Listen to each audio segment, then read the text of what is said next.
Welcome to Kunigaya Vlogs! Salamat po sa patuloy na pagsubaybay! Char!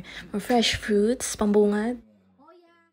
Ito talaga yung farm to table galing sa paso sa bakuran na fresh mint. Ilalagay si smoothie. Syempre, Baguio City night tour na naman ito. Char! Ito yung sa Harrison Road, yung night markets. Maraming dyan, ukay. Yung top view na yan, yung maraming ilaw, yan yung SM City, Baguio City. Noong unang panahon, nung unang uwi namin sa Pinas, dito sa Ukay Markets kami nagpagawa ng personalized na ball pens. Binigay namin sa mga workmates namin dito sa Finland kasi sinulat dun yung pangalan nila, 'di ba? Syempre murang pinagawa at binili sa Pinas pero tuwang-tuwa sila nung dinala namin dito.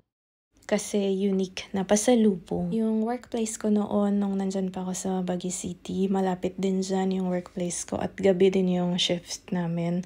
Hindi yun na nursing, office. Parang once lang din ako nakiukay dyan, pero hindi ako bumili. Walang pera lasi. Nagulat ako na may mesa franchise na din pala. Mesa, at least marami silang for sharing, tsaka may gulay options. Inumis daw ito. May gata, sago at gulaman. Mahirap pala ito. Saka mas feel natin. Yung tunog parang halo-halo. Bakit kasi may crispies? Kahit nasa Baguio City, ganun pa rin ang mga order pampalamig kasi mainit sa Pilipinas. Siyempre, libre ng kasama, kaya enjoy ang kain, char. Maganda yung pa-design nila dito, parang traditional, yung mga kahoy-kahoy, kawayan, ganun. Ang time na to pala, ni-require ulit na mag-mask. Feeling ko yung mga employees, mas madaming nagaganon. Tsaka syempre dun sa ospital at sa mga clinics, ni-require pa rin siya. Pero outside, hindi naman. Optional na. Nung student ako sa Baguio at nag-work din ako dyan, hindi rin ako mahilig mag-mall, char. Ngayong balikbayan lang, tsaka nakakagala. Nashock ako dun sa mga bilihin, hundreds na wala nang under 50, ganun. Sabi ng kamag-anak na pinagbigyan ko, naku, wala nang mabibili yung 1,000, char. Ayun, siksik na litrato kung saan gumraduate. Lumang university din to sa Baguio City. 1911 pa siya na-found. At marami siyang accreditations. Nung panahon namin, naging Center of Excellence din siya sa nursing education. Tapos naging Center of Development, mga ganun. Compared dun sa mga maraming universities and colleges sa Baguio City na mga private, mas mura sa St. Louis. Kaya yun, marami ring nag-aaral dyan. Umabot ng 30,000 nung panahon namin ang alam kong nag-aaral dyan na mga estudyante. At maraming umaakyat from lowlands para mag-aral dyan. Nung class ko noon, mas marami pang taga-lowlands kesa Cordillera.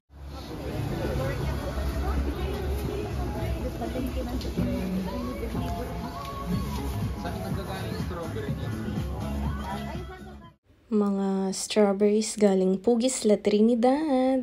Katabi ng Baguio City ang La Trinidad. Isa siyang town. Ulit yung biyahe papuntang lowlands from Baguio City. Pinupunta lang namin Pangasinan, ganyan.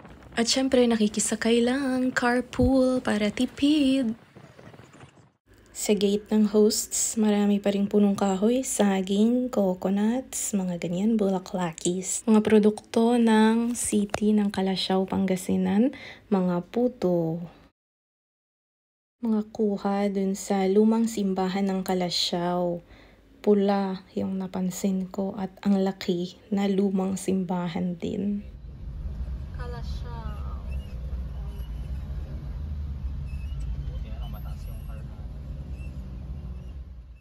Mga lumang banga sa lumang bahay. Ang palda kong inukay ko sa Finland, char. Para reduce reuse. May stopovers naman sa Alaminos City, Pangasinan pa rin. Malaki kasi yung palengke nila dito. Ito naman yung City Hall. And syempre, beach. Saan ang pinupuntahan sa Pangasinan? Isa doon ay ang Bolinao. Malinaw na malinaw ang tubig sa Bolinao.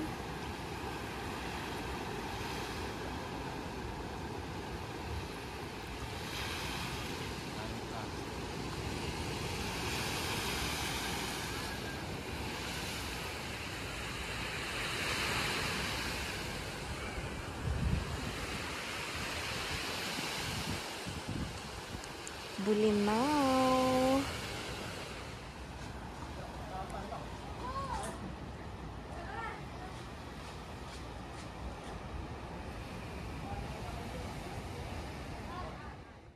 Hindi mo na kailangan pumunta sa south masyado.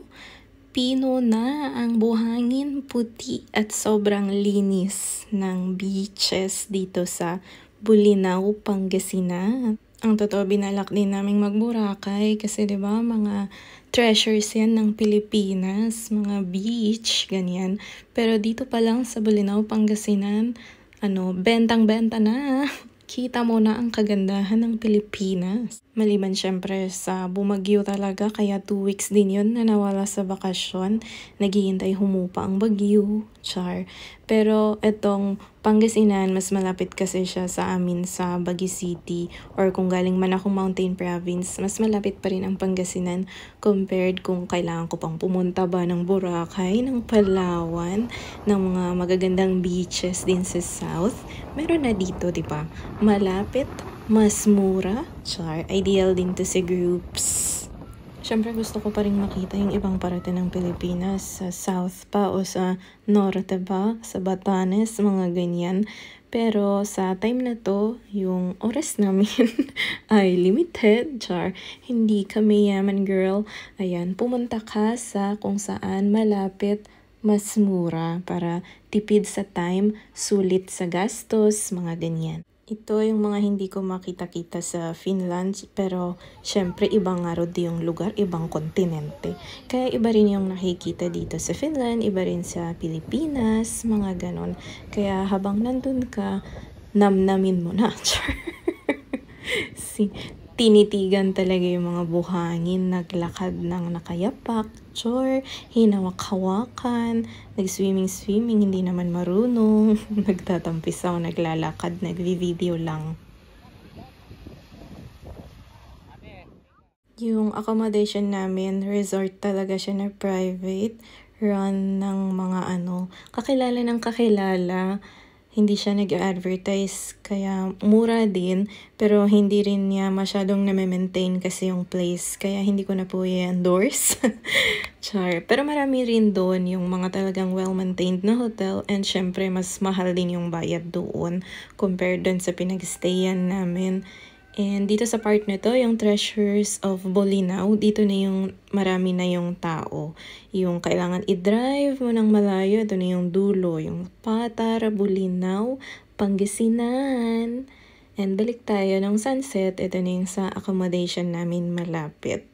Yung mura at hindi well-maintained, pero mura nga, kaya Gora, good for groups din siya. Kasi madami talaga kami, kaya ang option namin ay yung mas mura at hindi fully booked. Yung tipong tatawagan mo meron pong available, mga ganun. Na-respect naman natin yung mga local businesses natin. Nagpulot din ako sa ng basura ng mga umaga or hapon, mga ganun, mga 3 supot total. Kaya ayusin po natin ang ating mga basura na naaanod-anod. Maraming mga disposables na nagkalat. Pupunta yan sa isda, pupunta yung basura sa isda at kakainin mo rin yung isda. Kaya wag po tayong magkalat-kalat as much as possible.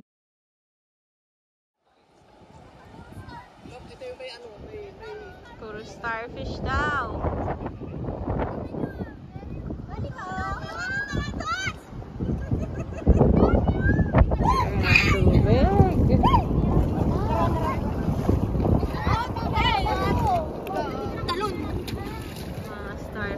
Lakutang ganit, mag-pick up ka na ng basura. Yun na yun! Mga Yun na! picture. Starfish. Starfish. Okay, Lord! Daming